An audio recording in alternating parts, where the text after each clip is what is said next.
Hai Sobat IKP, kembali lagi bersama saya Novi. Di channel YouTube ini kita akan membahas mengenai pajak atas kontrakan.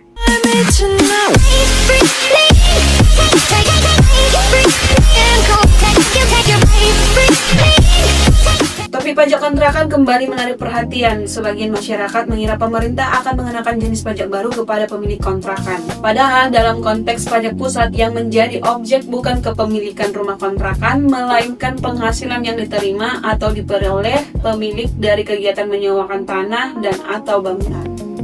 Ketentuan tersebut bukan aturan baru. Peraturan Pemerintah Nomor 34 Tahun 2017 tentang pajak penghasilan atas penghasilan dari persewaan tanah dan atau bangunan telah berlaku sejak 2 Januari 2018 sampai saat ini. Video ini membahas pajak penghasilan sebagai pajak pusat, bukan pajak bumi dan bangunan atau pajak daerah atas jasa perhotelan. Penghasilan kontrakan dikenai PPh final 10%. Pasal 2 ayat 1 PP 34 2017 mengatur bahwa penghasilan dari persewaan tanah dan atau bangunan, baik sebagian maupun seluruh bangunan, dikenai PPh yang bersifat final. Berdasarkan pasal 4 ayat 1, tarifnya sebesar 10% dari jumlah bruto nilai persewaan tanah dan atau jumlah bruto tersebut mencakup seluruh jumlah yang dibayarkan atau diakui sebagai utang oleh penyewa berkaitan dengan tanah dan atau bangunan yang disewa. Cakupannya termasuk biaya perawatan, pemeliharaan, keamanan, layanan, dan fasilitas lainnya, baik yang perjanjiannya dibuat secara terpisah maupun disatukan dengan perjanjian sewa.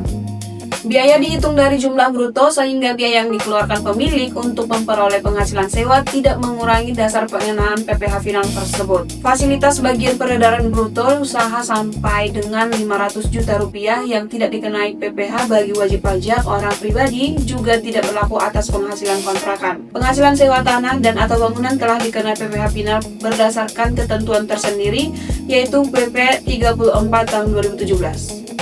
Siapa yang memotong atau membayar pajaknya? Apabila penyewa bertindak atau ditunjuk sebagai pemotong PPh, misalnya badan pemerintah atau subjek pajak badan dalam negeri, PPh final dipotong oleh penyewa. Penyewa kemudian memberikan bukti pemotongan kepada pemilik atau pihak yang menyewakan. Apabila penyewa bukan pemotong PPh, misalnya orang pribadi yang tidak ditunjuk sebagai pemotong, pemilik atau pihak yang menyewakan wajib membayar sendiri PPh final yang terutang. Pemotongan atau pembayaran tersebut tetap harus dilaporkan sesuai dengan ketentuan administrasi perpajakan yang berlaku. Contohnya, Pak Tommy menyewakan sebuah rumah kepada orang pribadi selama 1 tahun dengan nilai 24 juta rupiah. Penyewa tersebut bukan pemotong PPh. PPh final yang terutang adalah 10% dikali 24 juta rupiah sama dengan 2,4 juta rupiah. Karena penyewa tidak melakukan pemotongan, Pak Tommy wajib membayar sendiri PPh final tersebut dan melaporkan penghasilan sewanya pada bagian penghasilan yang dikenai PPh final dalam SPT tahunan. Mengapa rumah kos berbeda?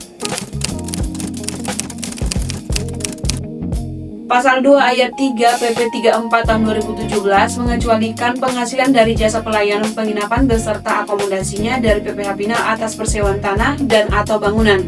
Penjelasan pasal tersebut menyebutkan bahwa jasa pelayanan penginapan antara lain meliputi kamar, asrama untuk mahasiswa atau pelajar, asrama atau pondok pekerja, dan rumah kos. Ini artinya penghasilan dari rumah kos tidak dikenai PPh final 10% berdasarkan PP 34 tahun 2017. Pengecualian tersebut bukan berarti penghasilan rumah kos bebas pajak.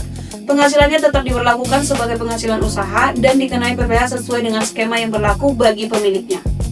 PP 20 tahun 2026 menjelaskan bahwa wajib pajak orang pribadi yang memenuhi persyaratan dapat menggunakan tarif PPh final 0,5% apabila keseluruhan peredaran bruto yang diperhitungkan sesuai ketentuan tidak melebihi 4,8 miliar dalam 1 tahun pajak. Bagi wajib pajak orang pribadi yang memenuhi ketentuan tersebut, bagian peredaran bruto usaha sampai dengan 500 juta rupiah dalam 1 tahun pajak yang dihitung secara kumulatif tidak dikenai PPh.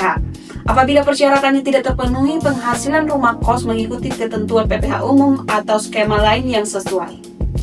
Kontrakan atau rumah kos. Penjelasan PP 34 tahun 2017 menyebut kamar di dalam sebuah rumah sebagai contoh sebagian bangunan yang dapat disewakan. Pada saat yang sama, penjelasan tersebut juga memasukkan kamar dan rumah kos sebagai jasa pelayanan penginapan. Nama yang dipakai pemilik, cara pembayaran bulanan atau tahunan, serta ada atau tidaknya perabot tidak dapat dijadikan satu-satunya dasar klasifikasi apakah ini kontrakan atau rumah kos. Penentuan perlu melihat keadaan sebenarnya dan keseluruhan pola transaksi. Contoh sederhananya, rumah kos diibaratkan satu rumah dibagi menjadi 10 kamar. Setiap kamar ditempati orang yang berbeda, sedangkan kamar mandi dan dapur digunakan bersama. Pengelola menetapkan tata tertib pengelola, pergantian penghuni, dan menerima pembayaran per kamar. Kontrakan diibaratkan satu bangunan terdiri atas 10 unit mandiri. Setiap unit memiliki akses masuk, kamar mandi, dapur, dan meter listrik sendiri. Kemudian diserahkan secara eksklusif kepada masing-masing penyewa berdasarkan perjanjian jangka panjang. Pemilik hanya melakukan pemeriksaan dan perbaikan sewajarnya. Jumlah 10 kamar atau unit dalam kedua contoh tersebut bukan ambang batas untuk menentukan perlakuan PPh Pusat. Apabila keadaan sebenarnya masih berada di antara kedua pola tersebut, pemilik perlu menelaah kontrak dan praktik usaha secara menyeluruh serta dapat berkonsultasi dengan kantor pajak tempat terdaftar. Aturannya lama, kewajiban tetap ada. PPh atas penghasilan kontrakan bukan jenis pajak baru. PP 34 tahun 2017 telah berlaku sejak 2 Januari 2018. Ada atau tidaknya program pengawasan khusus merupakan persoalan administrasi dan tidak mengubah dasar pemajakan yang telah ditetapkan dalam peraturan. Pemilik kontrakan perlu memastikan nilai sewa, biaya terkait, bukti pemotongan atau pembayaran dan pelaporannya telah sesuai. Pemilik rumah kos juga tidak boleh mengartikan pengecualian dari PPh final sewa 10% sebagai pembebasan dari seluruh PPh. Keduanya sama-sama dapat menimbulkan kewajiban pajak, tetapi dasar dan cara pengenaannya berbeda.